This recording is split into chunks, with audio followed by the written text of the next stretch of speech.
David, and thank you, Congressman Paul and Congressman Van Hollen and the other members of the caucus, and also especially thank you to the advocates who are all here, because without you, none of this would happen, frankly. And I say that as a physician. To follow up on Dr. Kramer's metaphor, I'm your cleanup hitter today. And by the way, we have to talk about how a fifth-generation Bronx person supports the team from the other borough. I don't really understand that at all. But before I do that, Andy, I just want to say one thing. Because some of you, to the next slide, some of you are probably wondering, what is a computer company doing in cancer research, right? I mean, this is a little bit odd. And I just want you to know, just 2 seconds, that Dell is incredibly committed to healthcare. It's an area that we're actively involved in. If you look at the slide, there are 13,000 people who wake up every day and go to work in a healthcare organization or for a physician office and do something around IT and healthcare. And this is all because we believe, and cancer in children is just one example, that without more information, without better use of information, without more timely available information, we can't make healthcare better in this country and beyond. One of the things we're most proud of, actually, is the bottom box there, which is that we are a sponsor of the first FDA trial of personalized medicine in pediatric cancer. And that's what I'm going to talk to you about today. Go ahead, Andy. So just to step back, my physician colleagues and I are all trained and mostly practice what's called evidence-based medicine. What is that?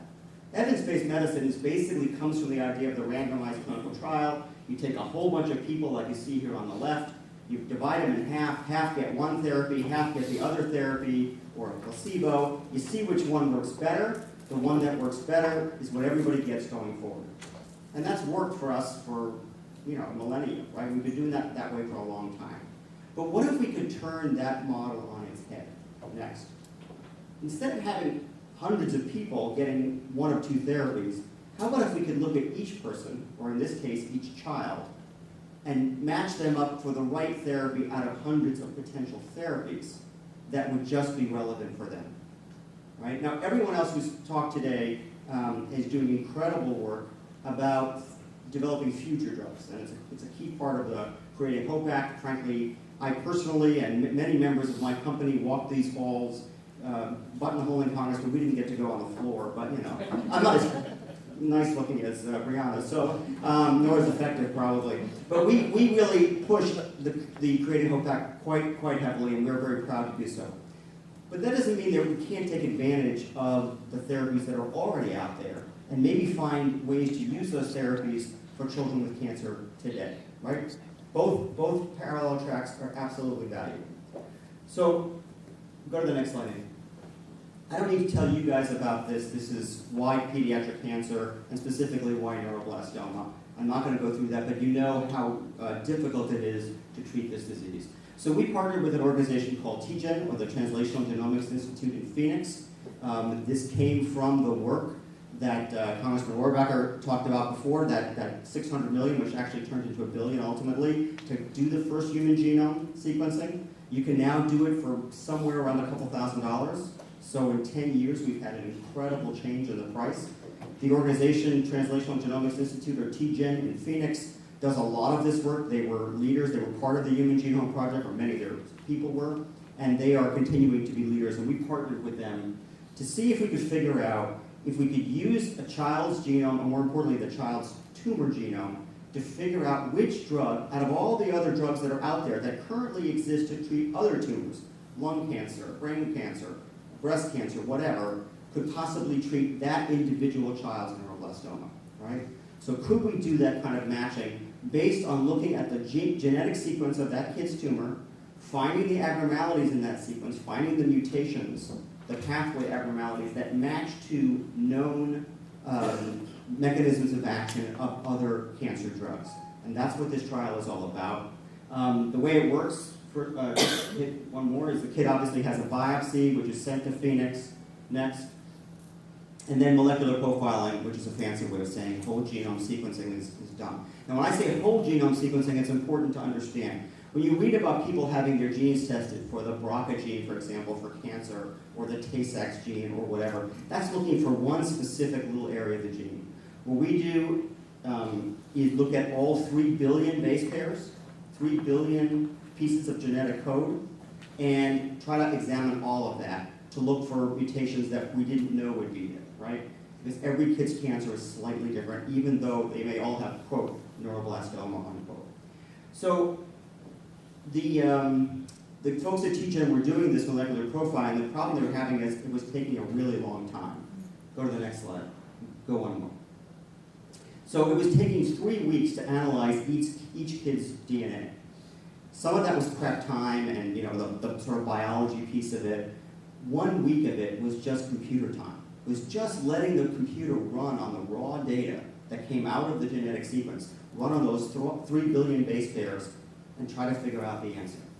So we worked very hard with the guys at TGen, and we've now reduced that time overall. The overall time is 4 or 5 days, and the compute time is 4 to 5 hours.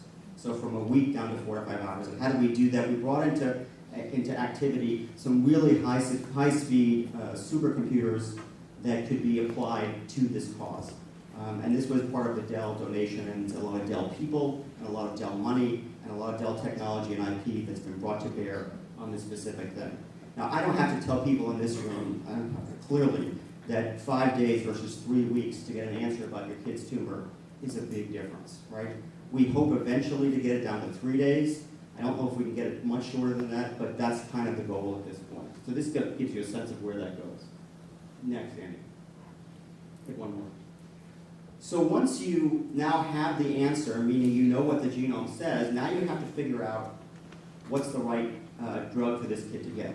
And everyone here who's been involved with cancer knows that the way that's done is through a tumor board, where all of the physicians taking care of that child get together and they make a decision based on the history and the lab and the radiology and all that stuff about what the best treatment for that child is.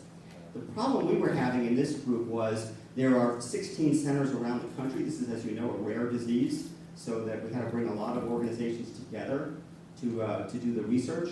There were 16 centers around the country, all of whom wanted to look at the genetic data.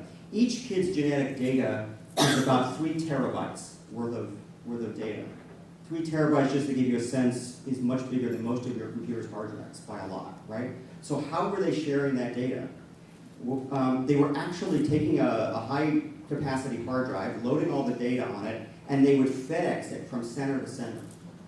Okay, it's good for FedEx, actually, but not really good for the kids, right? So many of you have probably heard of the cloud, which is a big way of saying putting data up in big consolidated data centers that are very high speed and very secure, and providing access through that. Next one. So what Dell did was create a specialized genomics cloud to be able to allow people to share the data in a high-speed, real-time, collaborative way to make decision-making better and faster. Next. So it was actually fairly easy to get the data into the cloud. It's always the trick is how do you get the data out. So what we built were dedicated web portals. A web portal is just basically like a web page that you can look at, right? And the interesting thing is that they were dedicated for different purposes. So clearly, the clinicians, people making clinical decisions around the kid's treatment, had one sort of access into it, and I'll show you that in a minute.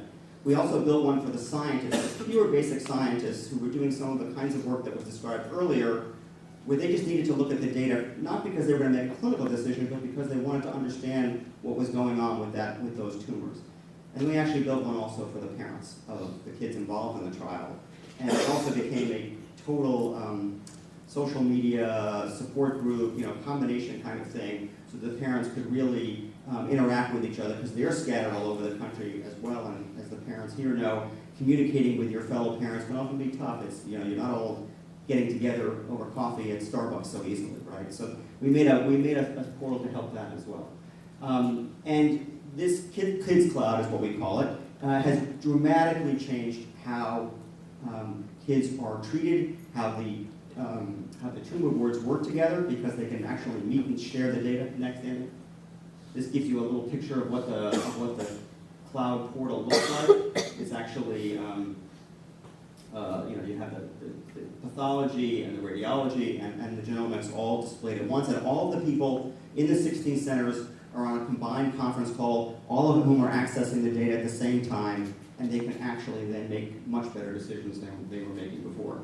I want to point out too, and I know this is about pediatric cancer, but think about these kinds of ideas for all of the healthcare we get. Many of us, if you have ongoing diseases or whatever, you see many different doctors.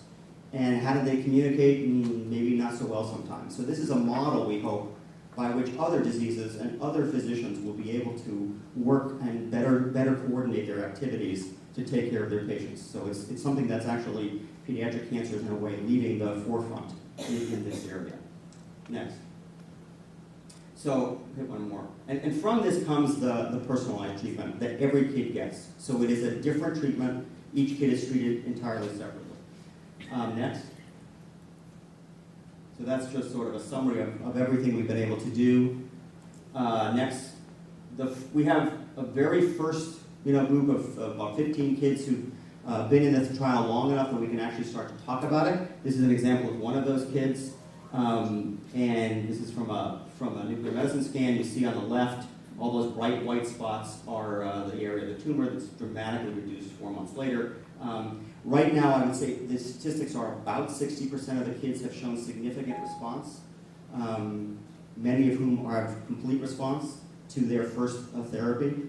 What's really interesting, and this is just something to kind of throw out there for your thought process going forward, is we now have 2 kids who responded initially, did really well, and unfortunately, a year later, their tumor came back, which of course isn't so great. But the interesting thing is we were able to go through the whole process again with those kids because we could resequence their DNA. They had different mutations because cancer constantly mutates in the body.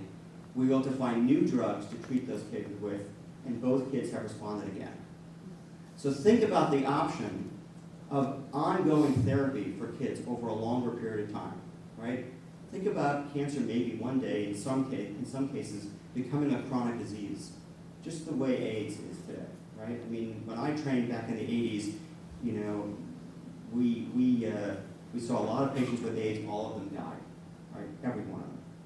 And now, most people with AIDS, they live. They live a very long time. So maybe we won't be able to cure every cancer, at least in the short run. That's our goal, of course, but it would still be great if we could prolong life for these children, from 20, 30 years in a different way. That would be a second best, but yet still something worth thinking about. Next. So that's where I'm going to stop. Again, I want to thank you all for your attention, for your hanging with me through the end of the inning, and congratulations to all of you again for everything you do. Thanks so much.